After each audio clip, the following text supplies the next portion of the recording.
opportunity to work with some incredible, amazing individuals that are changing community norms in Long Island City and Queensbridge.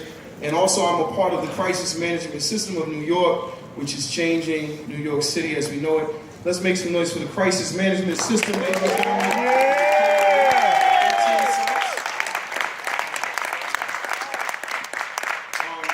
So just recently we celebrated 365 days of no shootings, no homicides. Yes.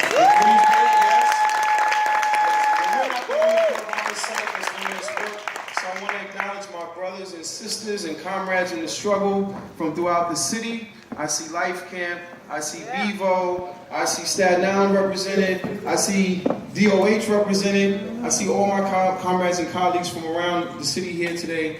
And we're very excited because we have your mayor, Mayor de Blasio. And there's some new developments and initiatives taking place in the work that we do. So getting into the proceedings and the procedure today, I want to first acknowledge Jacob A. Reese Neighborhood Settlement for the work they've done in bringing us on board. Mr. Chris Handler, Executive Director here. You say whatever you're going to say.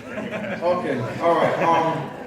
I'm excited, guys. I'm really excited because this is about community accountability. This is about people in our neighborhood standing up and being the leadership that we know we should be, being the examples that we know we should be for these young people that we call high risk, that we see too many end up in the prison industrial complex. We see too many end up in the cemeteries, and we're out here making a difference. We're changing and saving lives. So with that being said, I want to introduce the Mayor of New York City, Mr. Bill de Blasio.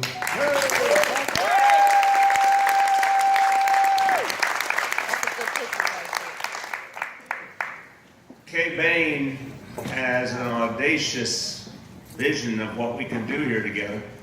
I know so many of you do too. From the Cure Violence movement, the crisis management system, it is audacious to believe we can change things that for decades were stuck, where there was so much violence, so much pain, so many families torn apart. And what all of you who are part of the crisis management system have done was break that cycle in a way that was unimaginable.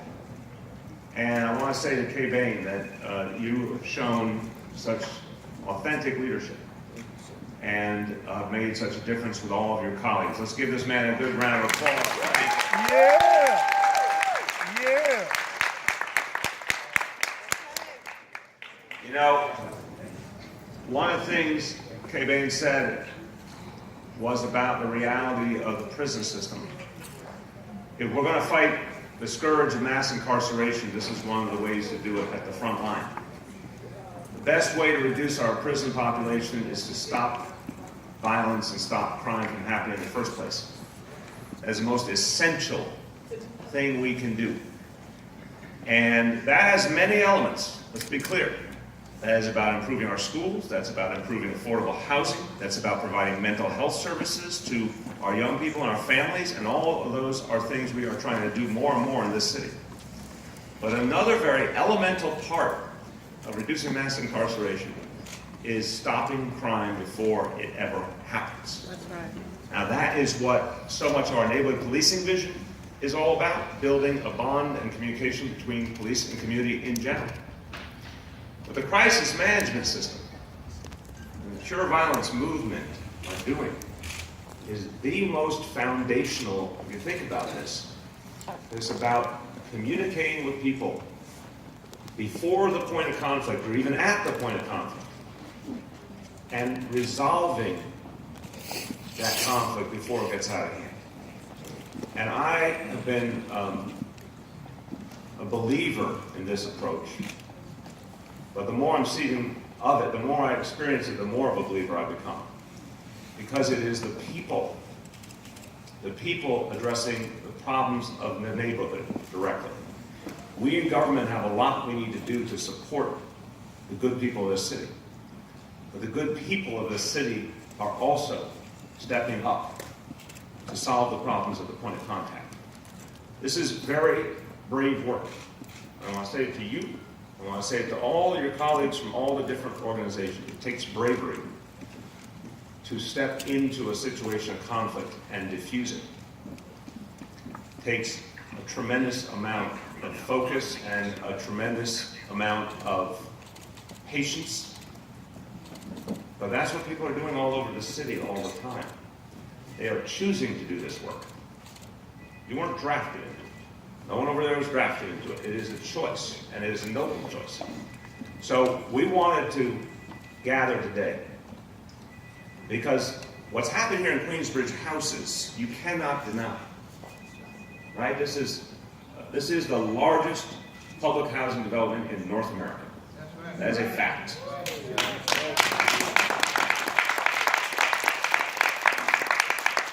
This is the development of 96 buildings in 6 blocks that was plagued by violence for year after year, decade after decade. But now, because of these good people at the front line, these activists, because of the good work of the men and women of the NYPD, a whole year without a single shooting.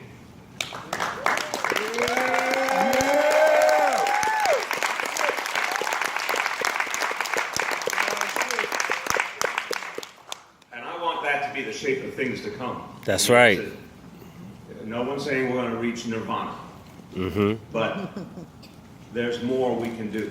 Because in terms of the city's support for the crisis management system and the working relationship between the crisis management system and the NYPD, we've only just gotten started. And we're already seeing such promising impact. So I wanted you to hear that this is a type of transformation we have to go through. And it fits perfectly with Commissioner O'Neill's vision of neighborhood policing. And I talked to Kay Bain and his colleagues about the way they are now communicating and coordinating with police on a daily basis, and how everyone is working in common cause. Different roles to play, very different roles to play, and a clear understanding of those different roles. But both play a crucial role in keeping the peace. And they're acting as partners. And that is a change. That's a paradigm change in this city. And we believe it's going to have a huge impact. Now, I just want you to know it's not too dramatic to say, not so many years ago, the sound of gunfire was common in this development. It's been a year of golden silence. Not a single person shot. And that is amazing in the context of Queensbridge, and it's directly connected to what all together achieved.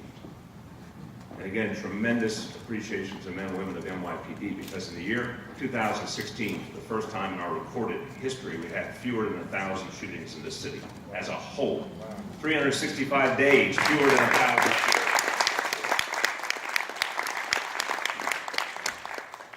I want to thank the people who brought us to this day, and that means everyone in NYPD and everyone who's part of the crisis management system and cure violence movement, everyone together. I want to thank the members of City Council. You'll hear from them, because they believed that we could go farther, and one of the ways we needed to was to create an office, a mayor's office, to prevent gun violence, and to take all these good strands and amplify them and strengthen them. So I want to thank Councilmember Lori Cumbo, Councilmember Jemani Williams, Councilmember Vanessa Gibson, because they had a vision, amplifying this vision.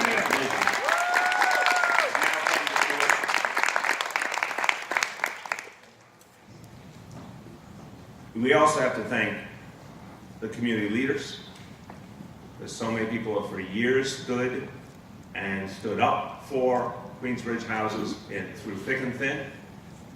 All the people who've worked in anti-gun violence work, which is another big piece of the equation. And also other parts of our city government that have supported this work, particularly the Department of Health. I want to thank the Director for the Center for Health Equity at the Department of Health, Dr. Aletha Maybank. Thank you.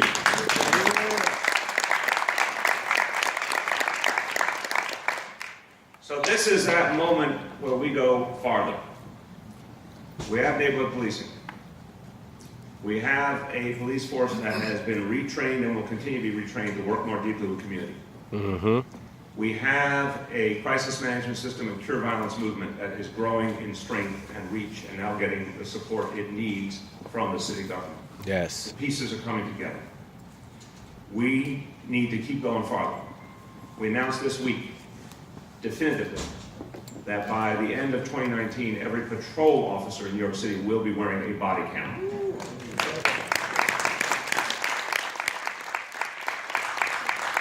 That will continue to deepen reform and will give everyone confidence that there is transparency and accountability. That will bring police and community together, and it will be fair to community member and officer alike. This is part of the evolution, part of the transformation that we all have to go on together. So, we see all these pieces coming together. Now, for the crisis management system to work, it means engaging more good people who bring the skill and the fortitude to do this work. It's not easy work.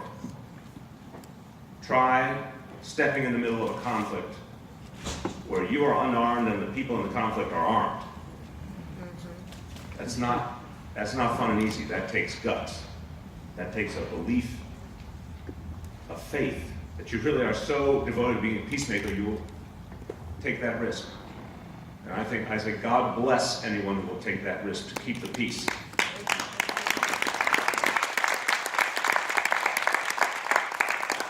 So between all of our efforts, with the tremendous support of the City Council that's led the way on so much of this, City of New York, per the budget announcement we made recently, will now be investing $16 million a year in the crisis management system.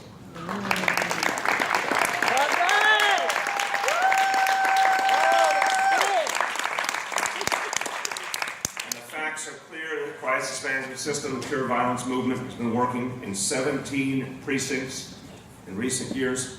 Focus on those 17 precincts because that's where over 50% of gun violence occurs in this city. In those targeted neighborhoods, over the last 3 years, as we've applied the strategy more deeply, shootings are down 15% in the course of 3 years.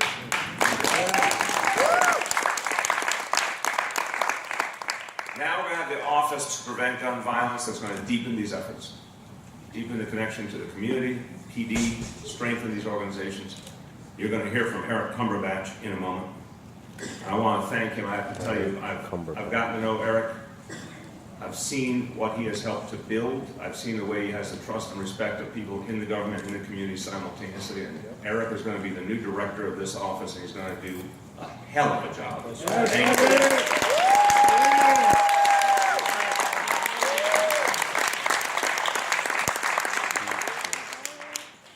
you. And finally, I want to say to people of Queensbridge houses, you have been through a lot, but you stood up, you stood strong. So what we're doing with the crisis management system is one piece of the puzzle. What we're doing with neighborhood policing is another piece of the puzzle. But it's also about making this a safer community in other ways. The lights. When I came on this job, I heard how much neighborhood residents wanted lights.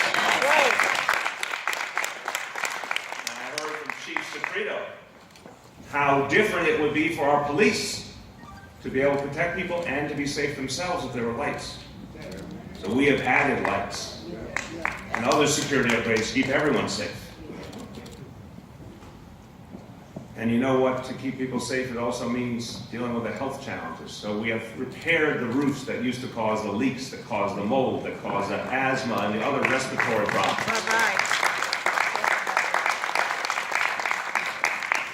And we want this to be a place of opportunity. So to have opportunity, you have to be connected to the modern economy. And that's why we brought in Wi-Fi for people in these developments.